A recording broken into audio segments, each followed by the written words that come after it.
श्याम प्रकाश जाटव जी का मैं opening remark लूंगी। श्याम प्रकाश जाटव जी, अब विपक्ष ये कह रहा है कि भाई आप लोगों का एक ही मंत्र था 2024 और उसी को लेकर आप इसको राजनीतिकरण देने की कोशिश कर रहे हैं।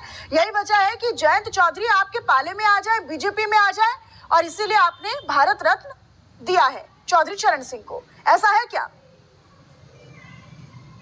देखिए, कि क्या कहते हैं क्या नहीं कहते, वो उनका अपना मत है। मगर जब प्रणब मुखर्जी को भारत रत्न दिया गया था तो क्या वो चुनाव से प्रेरित था? क्या मुलायम सिंह यादव जी को जिस वक्त पर सम्मान दिया गया क्या वो किसी चुनाव से प्रेरित था?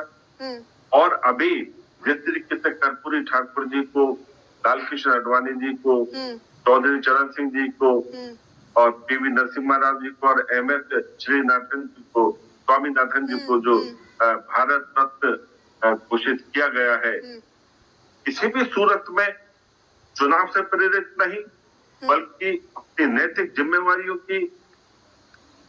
का पालन करते हुए भारत सरकार ने, मोदी जी ने इसको तय किया है। क्योंकि ये सब वो लोग हैं जो समाज में एक बहुत विशिष्ट स्थान रखते हैं। इन्होंने समाज के लिए एक बेहतरीन काम किया, मगर उनके जिस दल के साथ में वो जुड़े थे उन लोगों ने उनको सम्मानित नहीं किया। चौधरी चरण सिंह जी को महज 40 दिन के लिए प्रधानमंत्री कांग्रेस ने बनवाया और उन 40 दिन में ताज्जुब की बात यह है कि चौधरी चरण सिंह जी जो है एक मरतबा भी पार्लियामेंट में नहीं जा पाए। ठीक इसी तरीके से पीवी नरसिम्हा राव जी वो प्रधानमंत्री रहे 5 वर्ष और जब उनका निधन हुआ तो उनका शव जो है वो कांग्रेस कार्यालय में रखते थे। ठीक है, इसी बात को मैं संजीत जी आपसे पूछना चाहूंगी, क्योंकि आप लोग ये कहते हैं कि ठीक है वो राजनीति से प्रेरित नहीं होना चाहिए और इसमें राजनीति नहीं होनी चाहिए, लेकिन आप लोगों ने सम्मान कहाँ दिया? पीवी नरसिम्हा राव के शव के साथ क्या किया? आपने परिवार वालों के साथ क्या किया? परिवार वाले अब भी ये कहते हैं कि फोन कॉल तो करना चाहिए था। राहुल गांधी को तो फुर्सत ही नहीं अपनी यात्रा से, फोन कॉल तो वो तब करेंगे। यहाँ पर देखिए बहुत ज्यादा संजीदा ये हो जाता है ना श्याम प्रकाश जाटव जी कि आप लोग अब विपक्ष लगातार ये कहता आया है कि भाई आप जयंत चौधरी को अपने पाले में करना चाहते हैं। आप वहां पर लगातार ऐसे कहीं पर आप जा रहे हैं तो कर्पूरी ठाकुर को आपने सम्मानित इसलिए किया ताकि आप वहां पर उलटफेर कर सके। अब वहां पर चौधरी चरण सिंह को आपने इसलिए सम्मानित किया ताकि जयंत चौधरी को आप पाले में ला सके। भाई सवाल ये है कि अगर इतना ही करना होता तो अमित शाह लग जाते ना अपने काम पर, भारत रत्न देने की क्या जरूरत थी? मानसिकता को समझ सकते हैं। मैंने भी आपको बताया कि किस तरीके से हमने दादा प्रणब मुखर्जी को भी भारत रत्न दिया।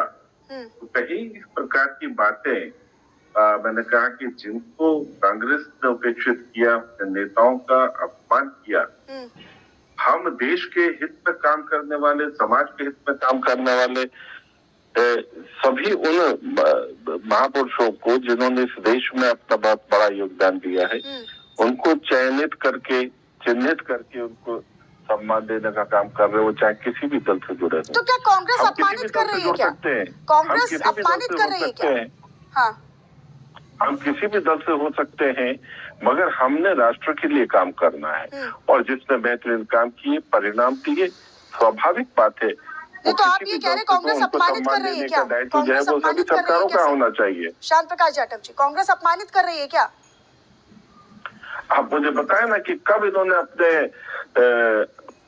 किसी भी घटक को या अपने बड़े जो इनके पुराने वरिष्ठ नेता है उनमें किसका सम्मान किया? किस तरीके से हमें मालूम है कि सीताराम केसरी जी को कार्यालय से उठा करके बाहर फेंका गया था।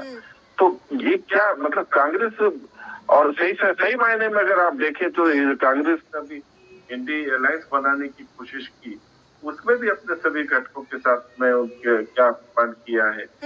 और मैं तो एक बड़ा मजेदार वीडियो 2-3 दिन से देख रहा हूँ कि राहुल जी जो न्याय यात्रा निकाल रहे हैं और उसमें एक जो कुत्ते को बिस्किट दे रहे हैं, उसने जब नहीं दिया तो वो उसी बिस्किट को एक कार्यकर्ता को दे रहे हैं।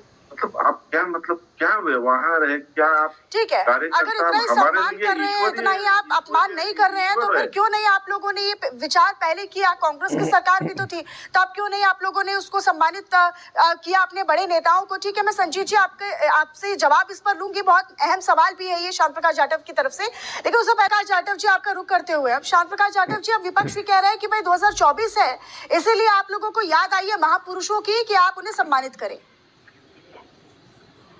देखिए, मैं समझता हूँ कि जिस तरीके से हमारे मोदी जी ने जिस तरीके से भारत रत्न कांग्रेस के नेताओं को और अपोजिशन के नेताओं को जिस तरीके से दिए हैं, उनके काम को सराहा है, जाहिर सी बात है कि एक बहुत बड़ी मिसाल है, क्योंकि मैं नहीं समझता कि कांग्रेस जो है इतना बड़ा दिल रख सके कभी दूसरे किसी अन्य दल के लोगों को। उन्होंने तो अपने ही दल के लोगों को कभी भी, हम किसी भी सूरत में देश के नागरिक हैं और एक दूसरे को सम्मान देना हमारा संकल्प भी है, और एक दूसरे ने जितने भी काम अच्छे किए हैं उसको प्रोत्साहित करना। हम किसी भी दल में हो, हमें आपस में एक दूसरे को प्रोत्साहित करते हुए राष्ट्र के लिए काम करने की आवश्यकता, और करते रहेंगे भी।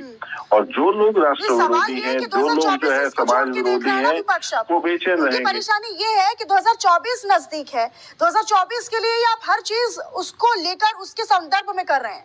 अब ये जो आपने सम्मानित करने का फैसला किया, भारत रत्न देने का ऐलान किया मोदी सरकार ने, ये भी 2024 के लिए किया, विपक्ष ये कह रहा है। कुछ भी समझे विपक्ष, हम अपना काम कर रहे हैं, बेहतरीन से बेहतरीन काम कर रहे हैं, डेवलपमेंट कर रहे हैं, देश में प्रगति की तमाम बयार बह रही है। और ठीक उसी तरीके से आज श्वेत पत्र भी रखा जा रहा है कि इन्होंने पिछले 10 साल में कांग्रेस ने क्या कारगुजारियां की, और हम उसका जवाब देने के लिए और इनपे जितने खाले कारनामे उजागर करने का काम कर रहे हैं।